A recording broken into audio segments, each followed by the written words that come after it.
What's up, guys? Coach Morris, Coach Wade, S8. Today we're going to talk a little bit about the fact that better athletes have optimal levels of tension. This is something that has become quite a bit of an issue, I think, in the industry. Myself and Coach Wade have talked about this quite a bit recently, and I've been doing quite a bit of reading from Sedentary on this.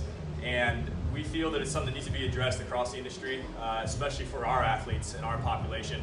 And this goes out to a lot of the mobility professionals out there. It's going to be a hard pill to swallow, but Josh, I'll let you go ahead and talk. But Josh has experience in working with very high level, probably some of the most powerful athletes there are. When he was working at LSU with their football team.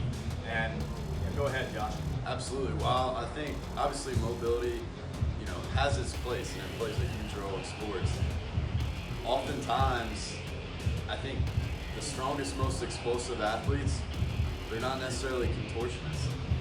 In my experience, I think two of the top three of the finest athletes we have in here, aren't or guys you would think of as kind of tight, yet they're super explosive. Absolutely. In my time coaching in college, the fastest 40-yard sprint times, the strongest guys in the weight room, and not to mention the best guys on the field, a lot of times a little bit tight. So optimal tension. So if this is something that you're having trouble grasping, I want to talk about something called passive elastic forces. So Torsi talks about this in Science of Practice Strength Training. It's on page 42 for those of you who want to look this up. There's a section in there where he talks specifically about passive elastic forces, and it goes into a little bit more detail there. But an excerpt that I took out of that book that I feel applies very, very strongly to what we're talking about right now is this. At the limits of joint range of motion, muscles and other soft anatomical tissues are deformed. Resisting the deformation, the tissues contribute to the joint torques that reach maximal value. Now, for those of you who don't understand what that's saying, essentially, there's something called the stretch shortening cycle, which I'm hoping a lot of you understand. And essentially, that is the body's ability to overextend and reactively explode, if you want to make it very simple. When a joint reaches a passive range of motion, tissues start to deform. When those tissues deform, the response is for the athlete to send itself back out of that extended range. Remember, joints are held together by tendons and muscles. Higher forces are also exerted by stretched muscles. So when we go into a passive range and we overstretch muscles, higher forces are generated to bring us back to that range of motion. Josh, do you have those heavy bands? Absolutely. So we're going to give you a little demonstration here, give you an idea of what we're talking about.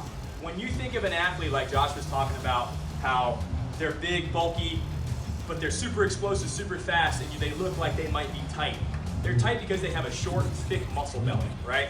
If I take a yoga athlete and I stretch them out, very, very easy to stretch, okay? 15-pound band, not a lot of resistance. Josh, stretch that band out.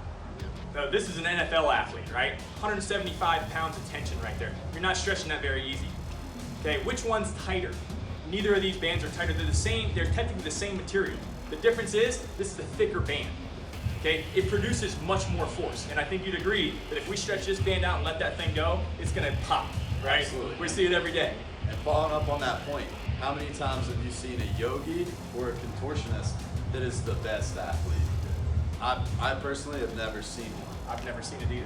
And on top of that, the athletes that I find that get injured the most, even in our population, especially in our population, which is primarily baseball, are the lanky noodly arms. Kids with over-mobility and no strength. Okay, I have an athlete here that throws 100 miles an hour as a major leaguer. He looks extremely bulky and tight, and you know what? We can stretch him into ranges he can't reach, but if I let go of his arm, it flings back just like that band does. Okay, so remember, it's not any tighter, it's stronger. It's just a stronger band, so there's a more explosive response. Even though if you were to pull on that, it's not gonna stretch as far as this band. You're not gonna be able to get it to. If you produce enough force, that band will actually stretch farther than this band. This band will snap before that band does because there's more material. Case in point, tension or elasticity in strong athletes is misdiagnosed as a lack of flexibility, and that's the truth. High-level athletes rely on a strong stretch shortening cycle and thus require a level of passive elasticity to perform. That's optimal tension.